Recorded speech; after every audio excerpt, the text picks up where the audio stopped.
Right, welcome back to Building Dad Bod 2.0. Sunday squat day. I've been working hard on rehabbing my right hip.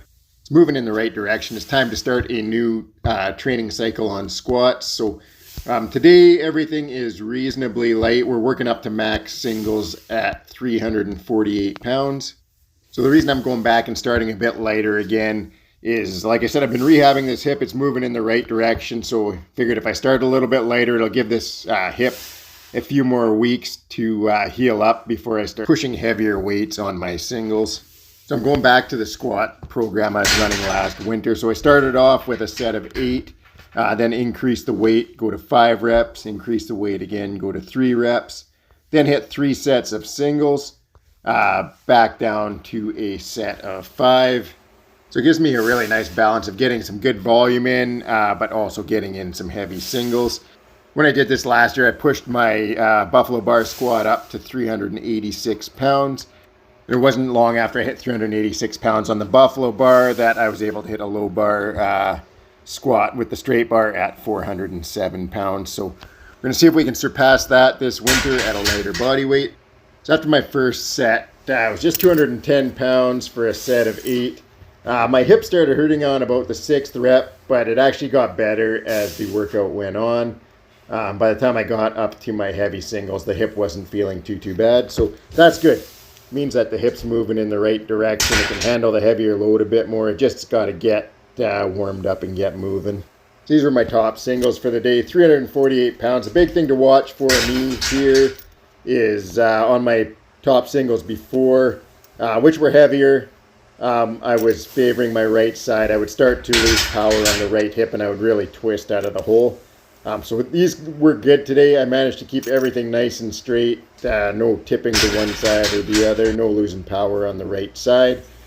And of course, that's taking into account that I'm not maxing out the singles. Like I said, we went backwards in weight. But that, I'm hoping, will just give me room to build 5 pounds a week.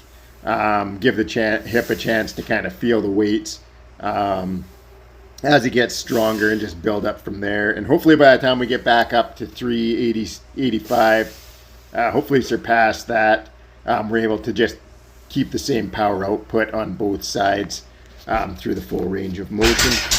Now, if you watch the channel regularly, you know I've been running a ton of heavy box squats, 17-inch box squats. Those are coming out for the next while here.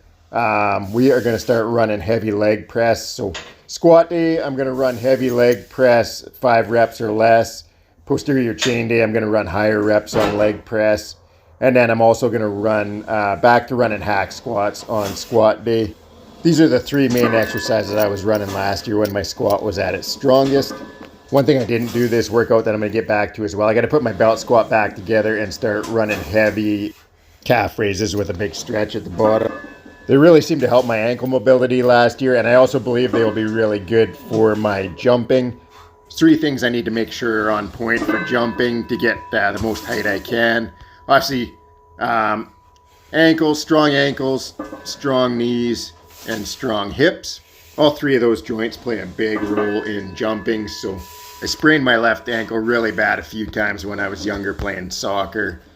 So if I don't give it any attention, it definitely gets unstable in a hurry. So I've got to get back to doing both the calf raises and the other one is the tib raises. They both really helped my ankles last year. So we're going to get back to doing those. We'll hit those next week. And then the big one that's coming back to try to bulletproof my hips is the reverse squat. So you'll see those at the end of this workout. Right here, doing Nordic curls. Got a set of 23 here. This was set 1 of 2. This is my main sort of hamstring exercise on squat day, just to balance things out a little bit of extra hamstring volume. Thursday's my posterior chain day where I get more glute and hamstring work in. And then I'll throw in some kind of a quad exercise to get a little bit of extra quad volume on that day. Then after my 2 sets of Nordics, I finished up with some reverse squats. Only I held a 50-pound medicine ball on my chest and just did held it in a crunch. So I got some core work in at the same time as I got some hip flexor work in. And again, I just superset these with the Nordic curls, 2 sets of each. These reverse squats actually felt way better at the end of my workout once my hips were warmed up. I had been doing them first thing in the morning when I've been doing my hip flexors every day. and my right hip flexor was popping and crunching and starting to get irritated. But when I do them at the end of the workout, once everything's warmed up, they feel really good. There's none of that popping or crunching, no irritation going on.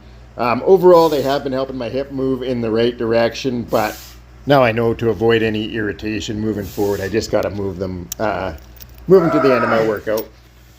That's it for today's workout. Thanks for watching. Have a great night.